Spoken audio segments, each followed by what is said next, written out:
Ladies and gentlemen, Superbowl 49. First take in McCormick, Scottsdale, Arizona. Our next guest is coming off a great season with the Cardinals. He just made his very first Pro Bowl appearance. Give it up for Cardinals defensive end Calais Campbell. They're excited. They like you. Yeah. You know, the fans are awesome here. I love it. I love playing Arizona. It's been a great place for me. And they love you as well, obviously. So, again, congratulations on your very first Pro Bowl appearance. Before we went to break, you said that the New England Patriots would win the Super Bowl. Make your case, sir. You know, I just feel like every team that's beat Seattle has been able to run the ball very well and play great defense. You know, you look at the Kansas City Chiefs, you know, the Dallas Cowboys. I mean, when we beat them the year before, you know, you'll be able to run the ball well. And I think the Patriots can do that. Okay. Can they slow down or contain Marshawn Lynch? I think they have some big boys up front. You know, How did you guys do that? You know, it's a tough job, but you have to be able to play with 8 in the box and you know, keep Russell Wilson from beating you with his legs and just tackle Marshawn Lynch. He breaks a lot of tackles, but if you wrap up, bring your feet, you'll be fine. I'm surprised you didn't go with your division. I know they're a rival, but they're in your division. I thought you'd defend your own a little bit. I respect Seattle a lot, you know, and they're a great team. And I really feel like, you know, it's going to be tough for anybody to beat them. But I think the Patriots can. This is a two-part question. Need you to answer the first question quickly. If Carson Palmer doesn't get hurt, do you believe you guys are playing here instead of Seattle? Oh, 100%. 100%. I believe in my heart, 100%. So since you've acknowledged that you believe that 100%, are you sure that has nothing to do with why you're picking the Patriots? Oh, I'm biased. I'm 100% biased. I ain't gonna lie to you. Okay. You know, they're my rival. You know, I could never pick Seattle to win. And so I'm biased. But I respect them. They're a great team. I know you respect them, but you've admitted that you're not objective on this particular matter because they're in your division and they're in a place where you believe you should be, which means that your credibility on this particular question, the Super Bowl pick, is a bit skewed. So I'm assuming you're going for Seattle. Okay. No, I'm not. I haven't decided yet. I really haven't, because the way I look at it in all seriousness, Clay, is I'm like this. My question is not about Seattle's defense. I think Seattle's defense is going to show up. I have no doubt about that.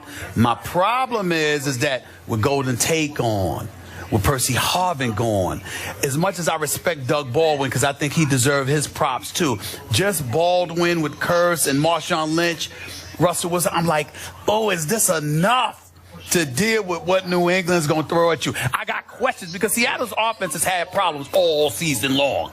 Their defense has had to pick up the slack. Russell Wilson has made big plays, but again, against Denver earlier this season, what are you doing? You got press coverage on the outside. You know, you collapsing, you're zoning in on the inside. Okay, well, they were able, Peyton Manning in that fourth quarter, whether it be with Tammy using Julius Thomas as a decoy, whatever the case, they were able to take advantage.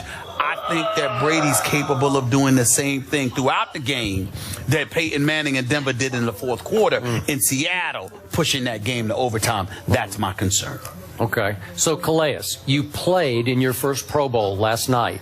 How sore are you this morning? Probably not at all. Flag football. I know. Hello. They're having too much fun. Yeah, we out there having a good time, and we were going pretty hard. You know, Did you hit anybody? I mean, is there somebody you don't like and you just took one little shot at them? You can tell us. Nobody's watching. I'm a fan with everybody. I'm just having a good time. All right, look, let's go a different direction. Let's talk about Deflategate, if you don't mind. I feel like, you know, people are making a bigger deal about it. I don't know. I mean, I know you want to keep the game fair, but honestly, you know, I believe Tom Brady. I'm kind of gullible, though. You know, people tell me things, I believe it, so who knows? Okay. So you're buying what they're selling? You know, I have no reason not to. You know, I mean, I guess, you know, what happened before, but that was years ago. And, you know, if they tell me they didn't do it, I believe them. If the balls were indeed deflated, do you think that has had something to do with the success that the New England Patriots have enjoyed over the last several years? Not at all. Thank you. You know, football is blocking, is tackling. You know, a ball a little bit under deflated, I make it a little easier, but you still got to block and, you know, and get open. And, I mean, it's all hard. As an aside, do y'all mind if I get back to the Pro Bowl just for a Not quick at second? all. I watched some of this game last night. I actually lied. I did watch some of it as much as I didn't want to. Let me say this to you. You know what I noticed yesterday? All of a sudden, Skip, it wasn't hard not to avoid headshots. It wasn't hard not to avoid shots at the knees or below her. Suddenly, tackling above the knee and below the brain didn't seem so difficult. So how come it's not something that cats can employ during the season? But it was something y'all clearly had employed with ease last night. You know, I think everybody wants to win that game because they pay you more when you win. So everybody's playing a little harder, man, do whatever it takes to win. But I'm saying, you're hit below the brain, but above the knees. How come that's not something that can be employed throughout the season? I don't know, man. Everybody's out there trying to take care of each other. You know, no dirty shots, just out there having fun. Okay. Okay, so going forward next year, how much are you going to miss a defensive coordinator that deserved finally to get a head coaching job with the New York Jets, Todd Bowles? We're going to definitely miss him. You know, I mean, that's a big hole. That's a big void to fill, you know, but I feel like we have a good core group of guys, a good core nucleus, you know, so we should be fine. You know, whoever comes in and gets our D coordinator job, you know, he has great players to step in and fight for him. I got to admit, when I think about the Arizona Cardinals, as happy as I am for Todd Bowles, this dude, Bruce Arians, is something special. I'm trying to figure out, can you tell me as a player, this dude used to coach at Temple. He coached in Pittsburgh.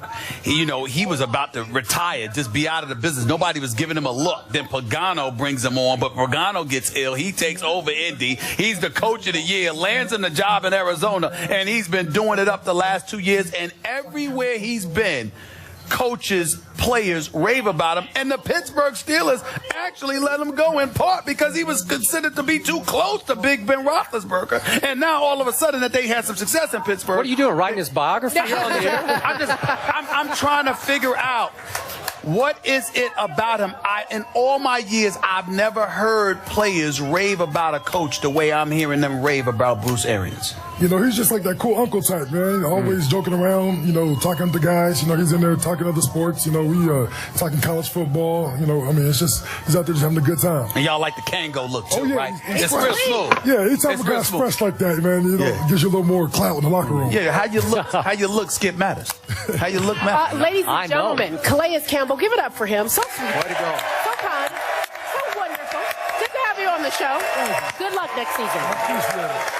When we come back, we ask the NFL if they did the right thing. They say if Marshawn Lynch continues to make obscene gestures, the Seahawks will have to pay. The debate is after the break. First take on the road, ladies and gentlemen. Back in a moment.